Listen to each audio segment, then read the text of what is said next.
O tempo já nos mostrou muitas vezes o quanto somos esquisitos.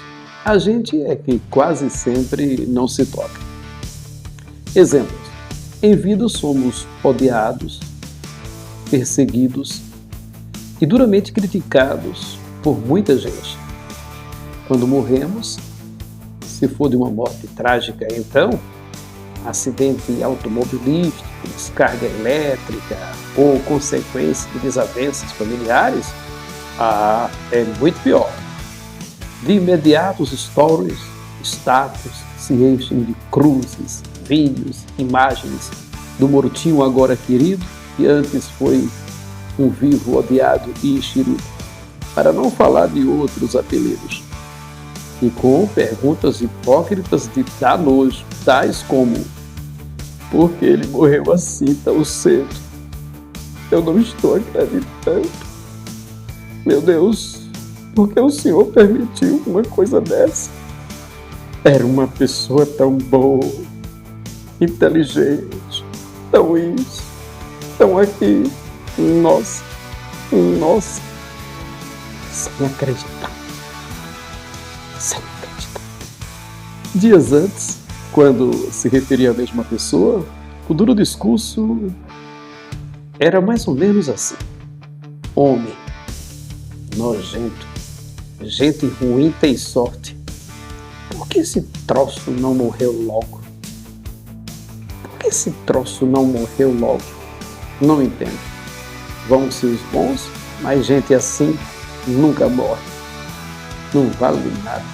Isso aí faz isso, faz aquilo. Isso não vale o que o gato enterra, minha filha. Eu quero é que essa carniça morra e a notícia corra. E sabe quem geralmente são os atores desta fétida e riponenta hipocrisia? Na maioria das vezes é gente que tem fama de comprar e não pagar. Gente desonesta, traiçoeira, covarde, mentirosa, falsa de doer. Que fazem coisas na surdina piores do que todos os que são criticados por ela. Esse tipo aí não gosta de ninguém. Detona todo mundo. Se iluda não. No momento, meu mané.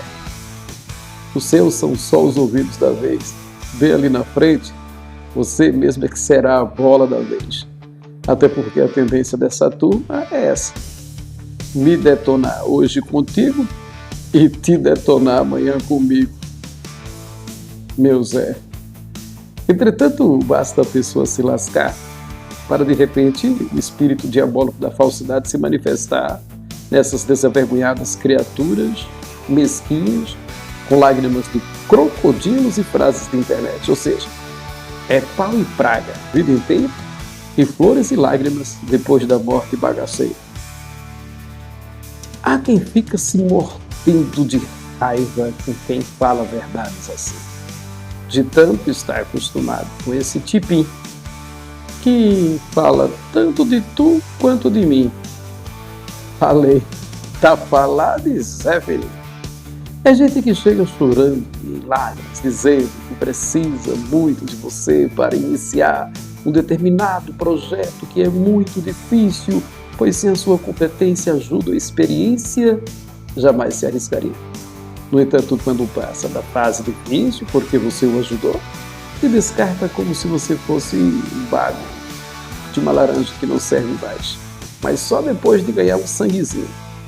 E pior, cuspido no prato que comeu, renegando várias e úteis ajudas que recebeu, e ainda na covardia mentindo e criando falsos testemunhos para justificar o porquê não deu, bem como usando de malícia para não ficar sendo visto tal qual verdadeiramente o é, um verdadeiro fariseu. Dentre as muitas esquisitices do ser humano, existe uma que chega a ser bizarra demais da conta, que é quando, sem a mínima capacidade de resolver conflitos, um dos cônjuges, geralmente já mal intencionado, ou quase nada, não digo por conta de uma situação onde há de fato uma necessidade óbvia de afastamento. Refiro-me àqueles casos nos quais já existe em um dos parceiros uma vontade promíscua em curso, para não dizer em prática, que decide abandonar marido, esposa, lar, filhos, Um romance de 10 anos ou mais, alegando mínimas justificativas, quase sempre sem nexo e sem sentido, para se tornar uma pessoa de uso descartável de vez em quando por um e por outros, daqueles que só aparecem lá uma vez quando sobra tempo das andanças por várias cidades ou estados, e ainda bate no peito e diz, viu hein? Comigo é assim. Pensa que sou besta como cicrano? E fulano de tal? Aceito não. Me separei 10 ou 15 anos. E é verdade que ele ou ela arrumou até família e filhos por fora. Mas só aceitei de volta depois que se separou. Mesmo que tenha voltado mais velho, com mais broncas dos outros relacionamentos, mas mostrei quem eu sou. Dá para entender uma caprichosa inteligência irracional assim? E para concluir, sobre as esquisitices humanas, ainda tem aquelas e aqueles que andam se matando por causa de um suposto pulinho fofocado por um fofoqueiro. Daí, cheios de S, se separam. Mas quando passam alguns dias apenas, voltam a se pegar na calada. Se pegar na calada da noite ou nos ocultos do dia.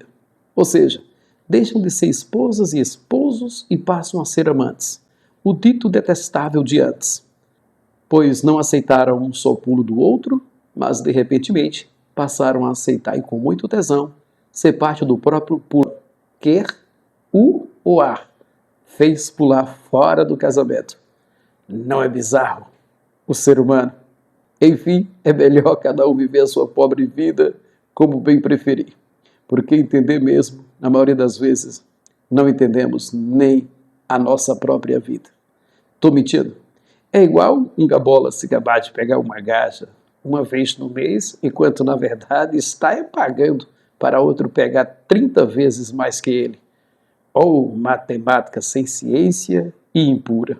Bom, acho que o melhor mesmo é se gabar menos, falar menos besteiras, lutar para fazer menos bobagens, para não corrermos o risco de morrermos como os mais bestas da história, orgulhosos de que fomos os mais experts dela, sem ter sequer sabido da verdadeira reza humana, nem mesmo um terço. Por isso é que ainda me considero, como diz o compadre Washington, um inocente, acrescentado de um tal de não sabe nada e orgulhosamente diplomado como um besta qualquer, porém feliz, de barriguinha cheia e grato a Deus pela vida. No mundo de hoje, acho melhor assim. E tu?